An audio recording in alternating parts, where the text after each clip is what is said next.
You know, for something like 300,000 years, humanity was pretty much stuck. Life was, as one philosopher famously put it, nasty, brutish, and short. And then, just in the last couple of centuries, a total blink of an eye in our history, everything changed. So we're going to try and unravel one of the biggest mysteries in all of economics. What on earth happened? Okay, so let's just dive right in. What you're looking at here is basically the hockey stick of human history. For almost our entire time on this planet, living standards, what we're measuring here as GDP per capita, were just completely flat, a dead straight line. Then, around the 1800s, for some parts of the world, that line suddenly shoots straight up into the sky. This isn't just a little change, it's a total phase transition. It's like the entire rulebook for humanity got a rewrite. All right, so here's the big puzzle we're trying to solve in this explainer. What was the engine behind this absolutely insane takeoff? What was the force that finally broke humanity's long cycle of stagnation? And just to really get your head around the scale of this, think about this number. In just the last 2 centuries, the average global income per person has shot up by a factor of 14. 14! At the same time, life expectancy has more than doubled. It's like after millennia of just standing still, humanity suddenly learned how to fly. This is the great escape we're here to understand. But before we can even talk about the Great Escape, we've got to understand the prison, right? What was this incredibly powerful mechanism that held us in place for so long, making sure that even when we came up with clever new ideas, we never actually got any richer? Well, the main villain in our story actually has a name, and it's a concept that haunted economic thinking for centuries: the Malthusian Trap. And the logic behind this trap is, well, it's as simple as it is brutal. So picture this. You invent a better plow. Fantastic. You can now produce more food, and life gets a little bit better for everyone. So what happens? Well, more kids survive to adulthood, but now you just have more mouths to feed, and pretty soon, all that extra food is gone. You end up with a bigger population, sure, but everyone is just as poor as they were before. That's the trap. In these graphs, they just illustrate this dynamic perfectly.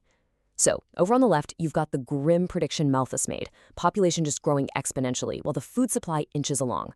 But the graph on the right shows the brutal reality of how it actually worked. The population would grow, it would hit that resource ceiling, and then it would be slammed back down by famine or disease or war.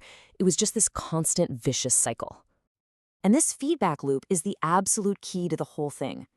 So, you get a new technology, right? Maybe some better seeds. That kicks things off. For a little while, incomes go up. That leads to population growth, which then means you have less land and fewer resources to go around for each person. So average output falls, and incomes drop right back to where they started. The only long-term result? More people, all living at that same bare minimum level. Okay, so if even brilliant new inventions couldn't get us out of this rut, how on earth did we finally break free? Let's take a look at what finally snaps the gears of this Malthusian machine.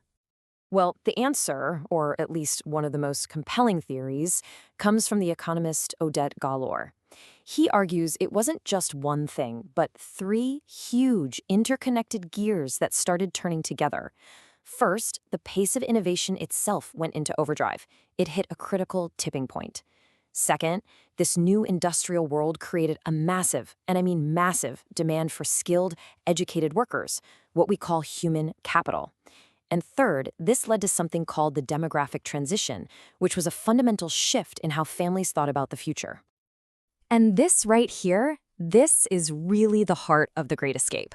For the first time in all of human history, education became the main engine for prosperity. In a world that was changing so fast, knowledge and skills suddenly became way more valuable for getting ahead than just having more hands to work the fields. Galor has this fantastic way of explaining it. He says to imagine 2 rival clans. You've got the Quanti clan, and they stick to the old Malthusian strategy, have lots and lots of kids. Then you have the Quali clan. They decide to have fewer children, but they invest everything they have in their kids' education and health. Now, in the old world, the Quanti clan wins, more descendants. But the second technology kicks into high gear, the tables turn. The Quali clan suddenly has this massive evolutionary advantage. Their kids earn higher incomes, they thrive, and their strategy becomes the new path to success. And that switch, that pivot from quantity to quality, is what finally snapped the chain of the Malthusian trap. But, of course, this leads to another really tough question. The escape happened, sure, but why didn't it happen for everyone at the same time? How did we end up with the massive global inequality we see today?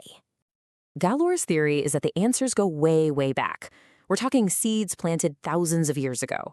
These are things like geography, like whether your land was good for giant plantations or for small family farms, which then shaped your institutions. It includes cultural traits, like whether a society was more future-oriented. And then there's a controversial one, what he calls population diversity. Now, it's really important to pause here because that last point, the one about population diversity, is super controversial. A group of prominent biologists and anthropologists came out and publicly criticized the theory. They said it was flawed because it assumes a direct link between genetic diversity and complex things like innovation, and they warned that these kinds of arguments could be misused. Now, Galor has responded, saying his work has been misinterpreted. Look, our job here isn't to pick a side, but to let you know that this is a major, ongoing debate in this field. So, okay, this has been a fascinating trip back in time. But why does a 300,000-year-old story matter right now? Well, because the very same forces that allowed us to escape the past might just be the key to solving the problems of our future. What's amazing is that this history offers a surprisingly hopeful perspective on one of our biggest modern challenges, climate change. Galor's research suggests the same shift in family strategy that fueled our escape could be a key to a sustainable future. He actually found that just a 1% reduction in population growth could allow for a 7% growth in income per person, all without any increase in carbon emissions. And really, this brings us to the big takeaway from all of this. The theory suggests that the solutions to the greatest challenges we face today aren't some new, undiscovered thing. They're the very same engines that propelled our great escape in the first place. Investing in education, pushing for innovation, promoting gender equality, which is a huge factor in lowering fertility rates, and embracing that demographic shift. So think about it. For almost our entire history, humanity's story was about a struggle with scarcity. For the last 200 years or so, we've been defined by this incredible journey into growth. The question this history leaves us with is, what journey comes next?